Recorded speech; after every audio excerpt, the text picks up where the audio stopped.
ఈ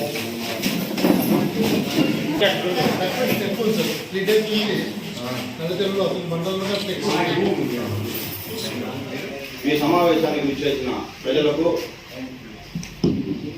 తెలుగుదేశం నాయకులకు, కార్యకర్తలకు అందరికీ పేరు పేరున నమస్కారాలు తెలియజేసుకుంటూ, కాకపోతే ఇక్కడైతే మేము చెప్పకూడదు కానీ ఈరోజు చెప్పాల్సి వస్తుంది. ఇది ఏమనుకోద్దండి సార్, మీరు దీనికి వేరుగా తీసుకోవద్దండి. మన మండలంలో దాదాపు 10 సచివాలయాలు ఉన్నాయి సార్. 10 సచివాలయాల్లో ప్రతి సచివాలయానికి దాదాపు 10 మంది దాకా స్టాఫ్ ఉంటారు. అసలు వాళ్ళు ఏం పని చేస్తున్నారు, వస్తున్నారా, ఏమేమి డిపార్ట్మెంట్లో ఎవరెవరు ఉన్నారో ఎవరికి అవగాహన లేదు సార్. పెన్షన్ ఇచ్చే రోజు మాత్రం కనపడతారు. మిగతా రోజుల్లో వాళ్ళు ఏం చేస్తున్నారు, ఉన్నారా అంటే నేను చెప్పకూడదు సార్. అధికార పార్టీలో ఉంటూ నాకు కూడా సిగ్గుసేట్గా ఉంది. దీని మీద ఎంఆర్ఓ గారు, ఎంపీడీఓ గారు, సచివాలయం సెక్రటరీ ఎవరు, హెల్త్ అసిస్టెంట్ ఎవరు, సర్వేయర్ ఎవరు, వీళ్ళు ఎంతమంది ఉన్నారు, ఏం పని చేస్తున్నారు, కనీసం అన్ని రాజకీయ పార్టీలను పిలిచి ఒక సమావేశం ఏర్పాటు చేసి, అరే నాయన సార్ చెప్పినట్లు ఇందాక మన మండలంలో మీ గ్రామంలో ఇంతమంది ఉన్నారు, వీళ్ళు పని చేస్తారు, వీళ్ళని దీనికి వాడుకోండి, వీళ్ళు పబ్లిక్ పని చేయాలని చెప్పి ఒక మెసేజ్ ఇస్తూ, ఈ రోజు కూడా ఒక సర్వే చేయాలంటే దాదాపు 20 రోజులు జరగలుగుతాం. MRO office date of birth certificate కోసం ఒక 10-15 రోజులు రావాల్సి వస్తాను. చిన్న పాస్బుక్లో నెంబర్ ఎక్కించుకోవాలంటే 20-30 రోజులు టైం పడతాను.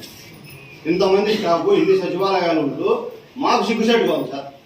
మీరు సార్ దీన్ని దృష్టిలో పెట్టుకొని ఒక రివ్యూ పెట్టుకొని, ఇంతమంది ఉన్నారు, మనం ఈ పని చేయాలి, ఒక ఏమంటారు సార్, ఒక బోర్డు ఏర్పాటు చేయండి ఆఫీస్లో. అరే వీళ్ళంతా ఈ పని చేయడానికి మీరు అడగండి, జాబ్ కార్డు ఇవ్వండి, ఏం చేస్తున్నారు. ఒక చిన్న రైతు ఒక సర్వే కోసం నాకు తెలిసి ఒక 20 రోజులు తిరుగుతున్నాడు సార్. కొత్త పని చేస్తున్నాను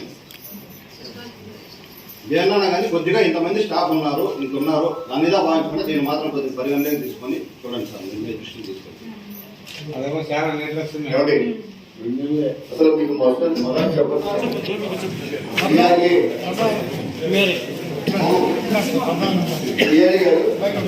ఇవాళ ఈరోజు ఇక్కడ మన ఈ కొత్తపల్లిలో రెవెన్యూ సర్వీస్ జరుగుతున్న విషయము గ్రామస్తులు అందరికీ తెలుసా తెలియదా? స్థానికంగా అందరికి తెలుసుతారు కదా. ఇక్కడ వార్డ్ మెంబర్స్ కాదా? వార్డ్ మెంబర్స్ ఎంతమంది వచ్చారు?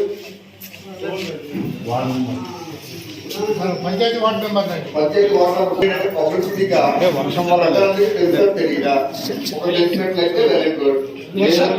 ఇంకో విషయం చెప్పాలి, వచ్చే నెల అంటే జనవరి సమయం ఉంది కాబట్టి, కానీ ఈ రోజు ఎవరైతే వచ్చి మీ పేరు, మీ యొక్క ఫోన్ నెంబరు, డేట్ వేసుకుంటారో వారికి సర్వీసెస్ ఉచితంగా అందించబడతాయి.